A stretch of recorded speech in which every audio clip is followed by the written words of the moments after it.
All right, so if you're new here or you just popped in, my name's Dylan Welch. I'm the founder of a company called Green Expeditions. I also have a podcast, and I started a media company called green.org. So I've had the opportunity to sit and talk with Hap quite a bit. Hap's huge inspiration to me. So first off, Hap, thank you for being here today. I appreciate it. I know you're kind of getting Thank you. pulled and pushed in every direction, but you're making the most of your time here. I like it. So real quick, let's kind of bring it back. In case you don't know, Hap is the founder and former CEO of North Face. So who here has heard of North Face? There we go. Look at that. All right. So Hap, let's bring it back. Tell us, what it was like pre-North Face days. What was your sort of business experience? How did you kind of get into this entrepreneurial mindset to start the company? Well, it was almost inevitable I was going to start a company. I just didn't know it. When I was growing up, I grew up in Spokane, Washington, which is near the Canadian border. And I was an outsider. I was an outsider in two respects. I mean, the first one was every hour that I wasn't in class or whatever, I was out hiking, skiing, fishing, boating, you name it. That's what we did, and I felt energized by it. I had an appreciation of nature. I was developing a philosophy, but I didn't realize I was doing that. But that it made sense, and simultaneously, as my grade school years, they asked me not to go to class in the afternoon, and I thought it was because I was a good student, and it only dawned on me when I became a teacher why they asked me to step out, and that was I was totally disruptive. So, but anyway, the net of it was that they had me do directed reading, and I didn't understand a lot of it. They had Hegel and Marx and whatever, but they also allowed me to do a school store. And I kind of liked that. It taught me about retail, if you will. And also they had me read The Transcendentalist. And that really resonated with me. Thoreau's comment, "In wilderness is the preservation of the earth," was something that I knew that's what happened. So it was, that's philosophy sort of developed. Then as I got in high school, we had a family company, made wood windows and frame and sash and door. And I didn't want to be the boss's son, so I worked at every single job that you could have. Loading boxcars, green chain. I liked it because you're physically fit, but I observed a lot. I mean, I was pretty physically fit, but here were all these people who looked to me out of shape, and boy, they'd finish an 8-hour day, and they'd go work on another job, and they were energetic. Didn't matter where they were from. Women were doing more work than men sometime and only paid half of what men were. And, and again, sort of develop a philosophy like the best employees are not necessarily ones that just have a good resume or whatever. And so fast forward, went to Stanford. While I was at Stanford, my father passed away, and I was charged with running our family company, flying back and forth between Spokane and Stanford. It was pretty heady to be able to run a business. I had 3 jobs. The first job was trying to finish my studies. Second one was running the company, ostensibly running the company. The third one was drinking beer. And I did the third one well, the rest marginally so. So anyway, I was studying it while I was doing it, and I concluded that we were too small to be competitive. The only way we're going to be competitive is going to have to raise tens of millions of dollars. It's going to have to move the factory closer to timber. It's going to have to fire all of the management that was really dated. And frankly, that was kind of daunting for a 19, 20-year-old. So I sort of took the coward's way out, I guess. I had applied to the Stanford Business School. I got into the business school, so what I did is I decided to sell the company. So then I had 4 jobs. I was running the company, doing my studies, selling the company, and drinking beer. And I got married too. So but 5 jobs. Yeah. And my wife would have argued 4. But anyway, the net of it was I sold the company between the first and second year, and then I was of the opinion that somebody was going to offer me a job to run their company. I mean, here I was, I'd already run a company, I was going to have a prestigious MBA. Well, nobody offered me that job.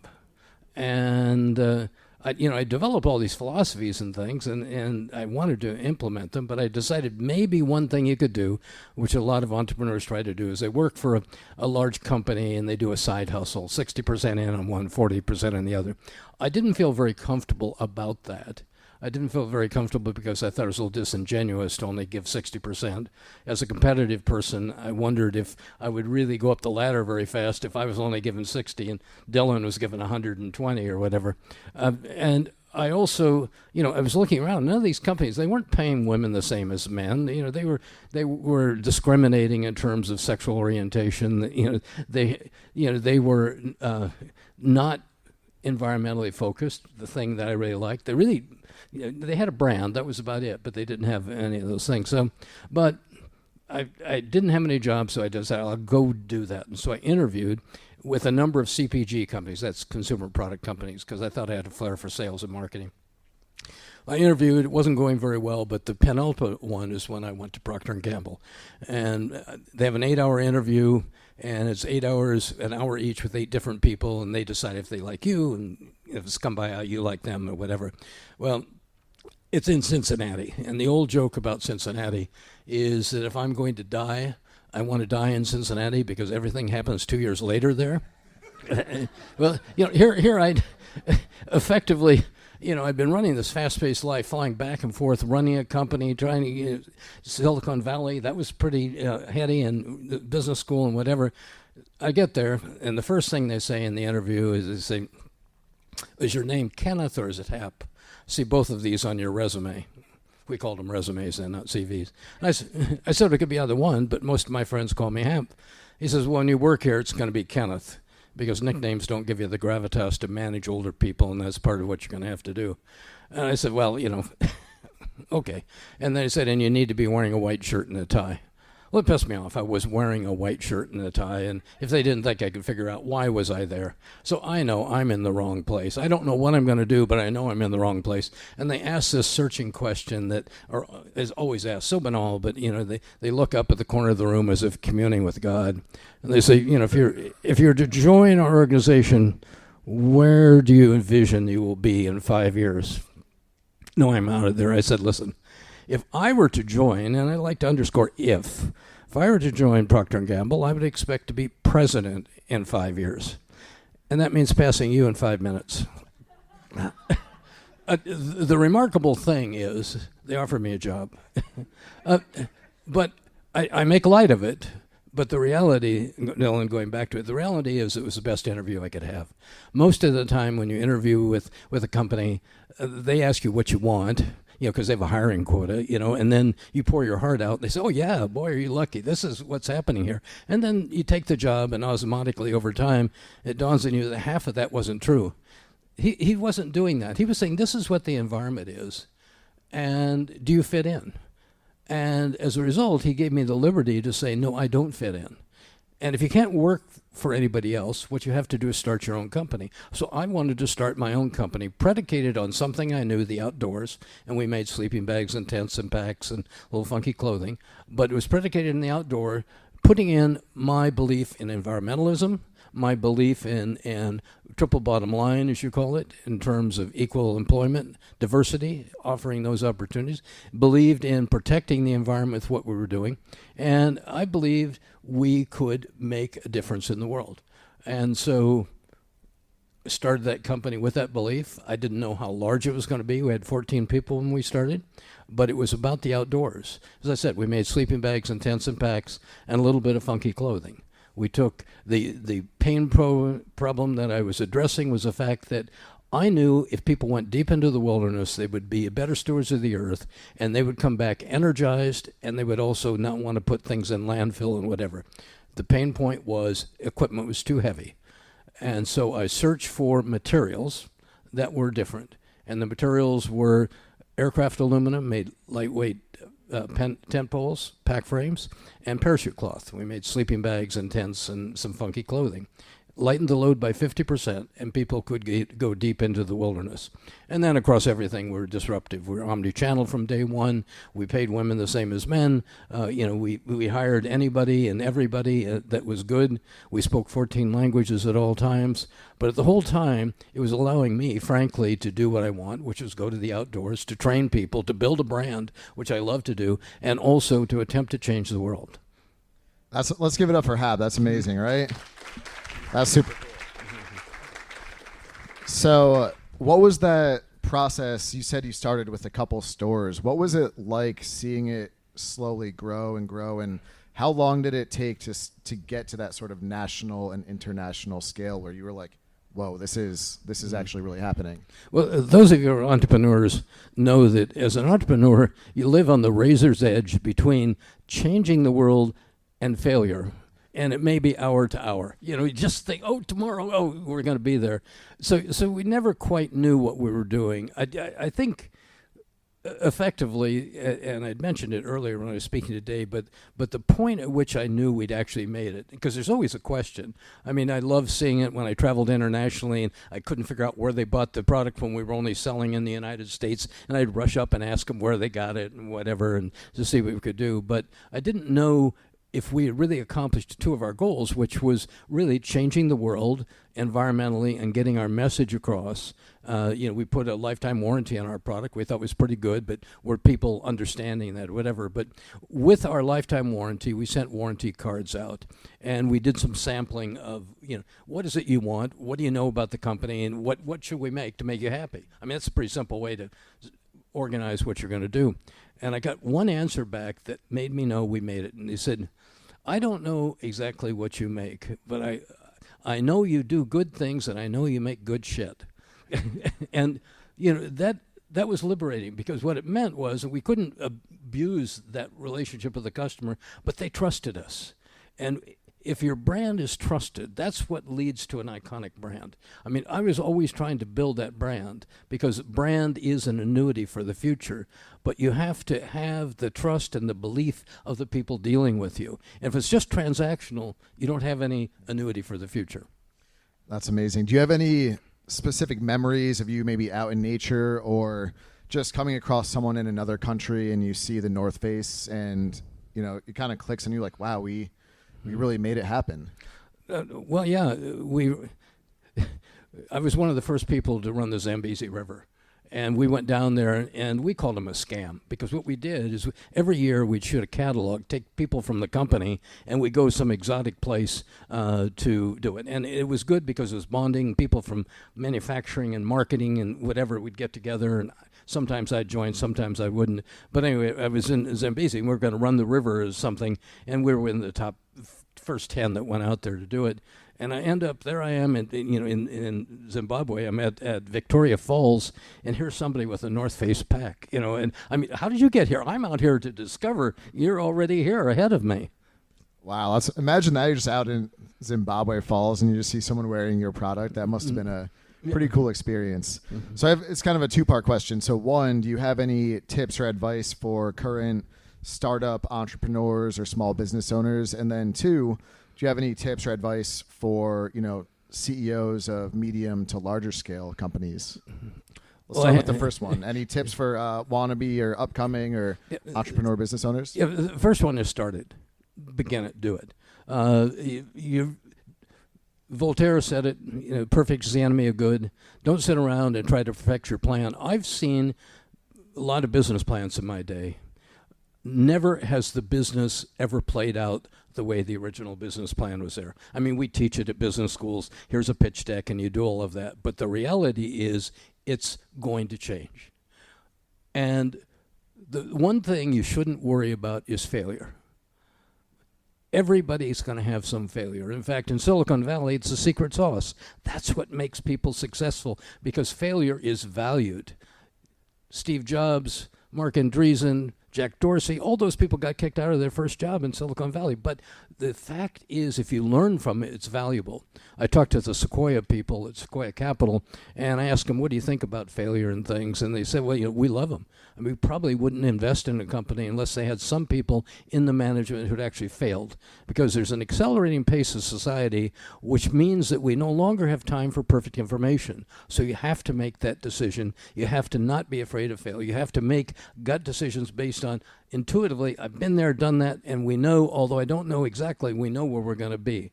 So don't fear failure. Start up right away. Don't seek perfection. Seek something, and also keep it narrow.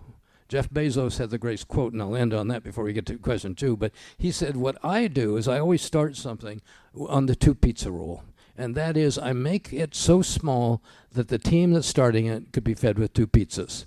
He said, because if you make it too large, you'll never close it off, you'll never cancel it or whatever. Make it small. If it doesn't work, kill it and move it aside. That's awesome. In part two, what about some advice or just sort of visualize or explain what it's like to be, the CEO of a massive company like North Face when you were at its peak? Mm-hmm. Well, the first thing is don't believe your own PR.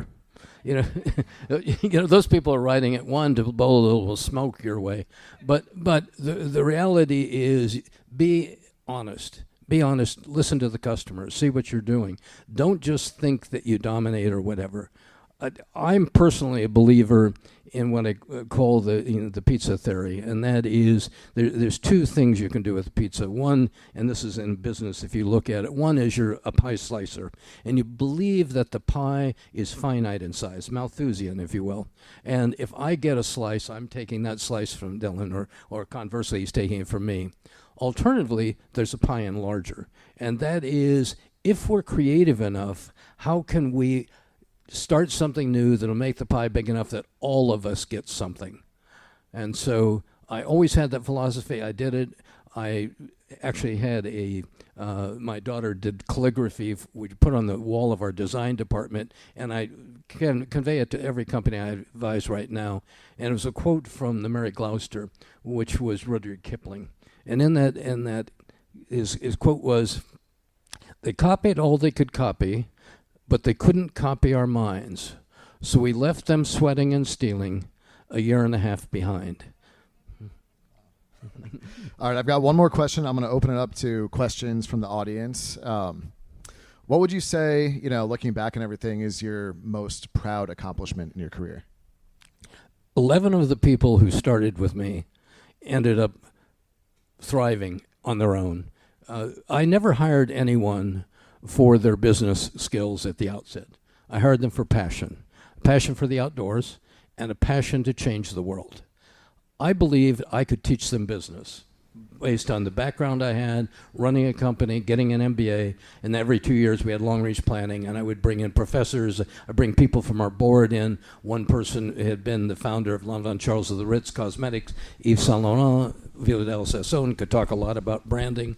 Another one was the head of a division of Boeing, was extremely skilled financially. I knew I could do that.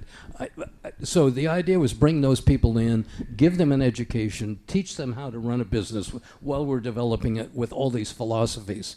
One of them started Mountain Hardware and built that. Another one ran Patagonia's international operation, and another one, Missy Park, started something which was a women's performance athletic line called Title IX. Sally McCoy ran Birkenstock. Somebody ran Thule Ski Rack.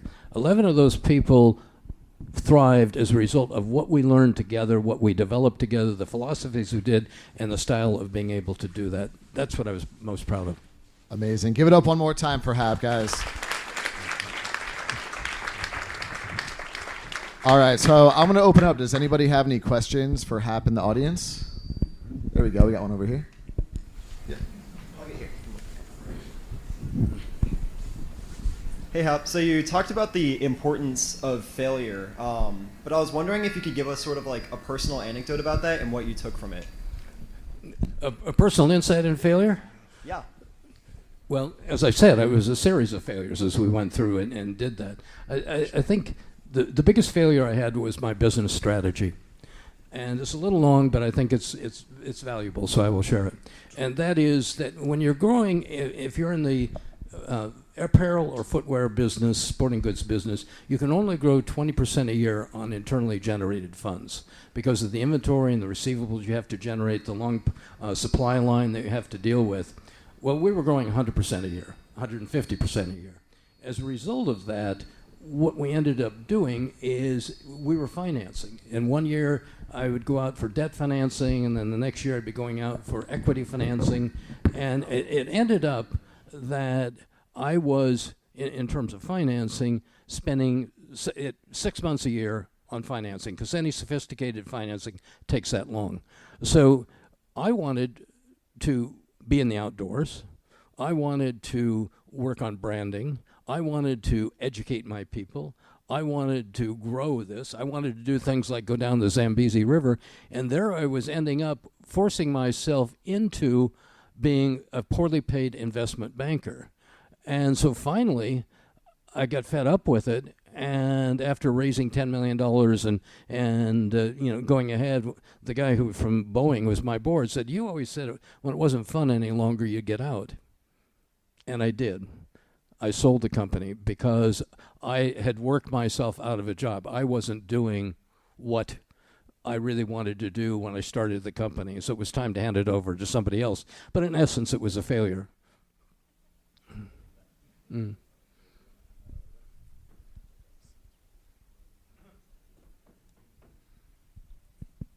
Hello? Okay, I'll just speak loud. But I just wanted to say thank you for sharing such a powerful story. I really enjoyed listening to it. But I wanted to ask you, on your note of, you said you would grow 150% per year. What were some issues or roadblocks when scaling to that extent, on sticking true to your mission of like sustainability and equity? Like, were there any major roadblocks you were facing at that rate of scaling, going to the international setting? Well, unfortunately, you don't have time for the best story, which I can tell you, which is when we ran out of Goosetown, and I decided we'd end up in China, and nobody from the U.S. had been into China, and so I ended up with numerous stories, many of which are humorous in retrospect. Ended up having to go into China. I had to learn Mandarin in 3 weeks to be able to negotiate there. I was traveling for 3 months where there was no heat, and I was known as the round eye foreign devil. And anyway, so I had a translator, but the translator spoke Latin. And then I negotiated with it, and I finally got down over very difficult things. And finally, when I got back, then the FBI and the CIA came in to investigate why I was there.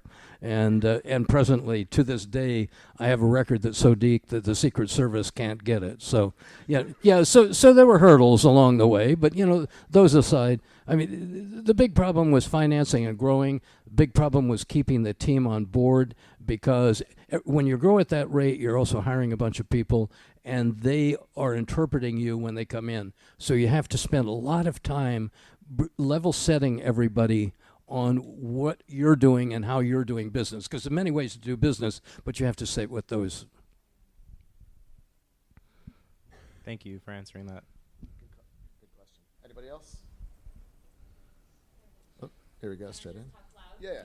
Okay. You're such an inspiration. I love being here. Question for you on your pizza. Like, I love that. When you talked about, are you a slicer or are you an expander? So I work with a lot of startups coming from New Mexico, and I worked with a lot of founders, and I agree with you, like, keep it simple, especially in the beginning. But North Face is like such an amazing brand. When you do decide to expand, what do you focus on? Do you have a framework for what fits and what doesn't? Well, yeah, I mean, oftentimes we had what's called influencers now, and I don't really like them as influencers because they're bought people. But what we used to do was use extreme athletes, and they'd come in and we would work with them, and we would never actually give them any gear. Everybody wanted gear, but we would loan them gear. That created a reason that they wanted to keep it. I call it unobtainium. When you can't get something, that's what you want. How do you get the best influencers? Don't give them something, but give them something. We said, you have to return it, and you have to return it with an evaluation, because the reason we want to get it back is we want to put it in the lab and see how things work. We also want your ideas of how we change it or how we modify it. Some of those people didn't do anything. The write-up was sophomoric, but some others were really good. In fact, the downhill ski line that we developed, the Steep Tech, was done by Scott Schmidt, and Scott designed all of that. And he was not an apparel designer, but he was an extreme skier, and he's the head of the ski mountain in Montana, outside of Big Sky. But so we use some of those people to say, what do you need? Now, that doesn't mean we were always right. I mean, we introduced some things. I mean, it was a kiss of death if I thought it was good. Oh, yeah, boy, we should do that. And so we had a few forays. I guess the best thing we could do was admit our mistakes when they were wrong and get rid of them. Don't keep trying and don't keep it in. Sorry, we can't do everything, so that one, Hap, your idea, get rid of it. Daniel? Okay, I'll go first. This should be quick. As you look at the company now, the North Face, not really being involved in the day-to-day, where do you think there's still opportunity for improvement on the environmental and the sustainability front? Well, the first one is they should tell people more about what they do. Most people don't know what North Face does. They know a lot more about what Patagonia does. They know a lot more about what Cotopaxi does, a lot more about Paca and other people like that.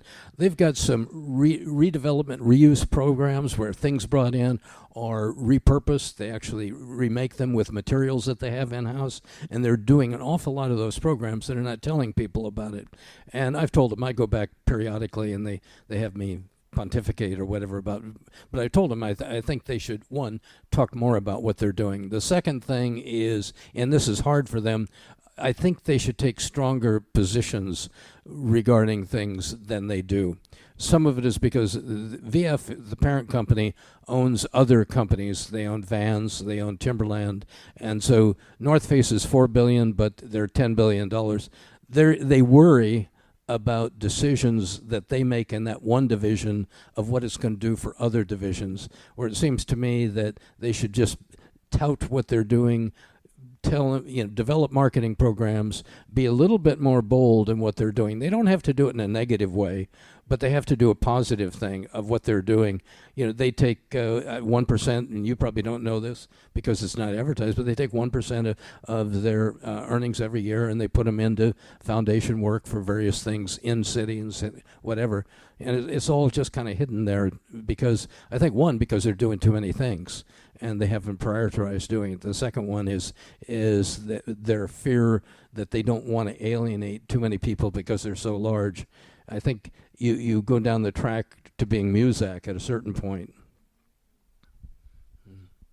Hap, when you look at or work with entrepreneurs today, I'm interested in what is something you're jealous of them about that they have an opportunity that you didn't have back in the day to take advantage of, and what is a challenge that they have today that you didn't feel like you had to face?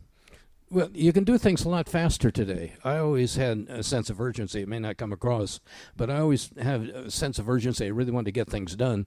And we were making products and sourcing them a long way away. Now you've got AI. You can do product development tests that used to take us 6 months and it would be a bet. You can do those in 2 weeks for $3,000 and test ideas out. That, to me, that means we could have moved faster. We could have had a better product line and do whatever we were doing.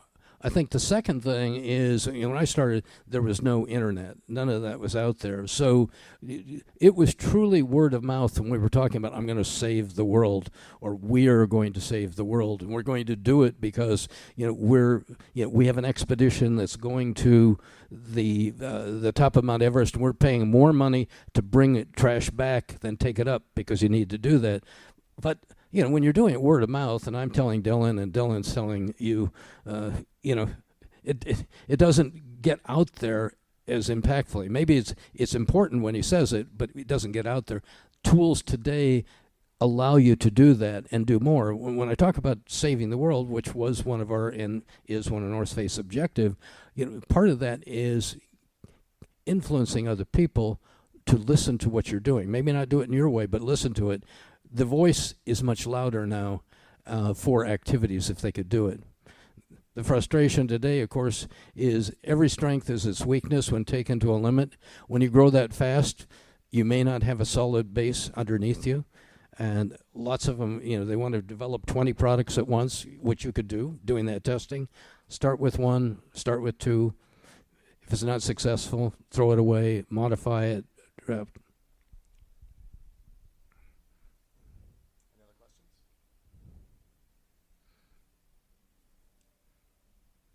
Check. All right, guys. Well, let's give it up one more time for Hap. Thank you, Dylan. Thank you so much. Appreciate you coming out. Thank you.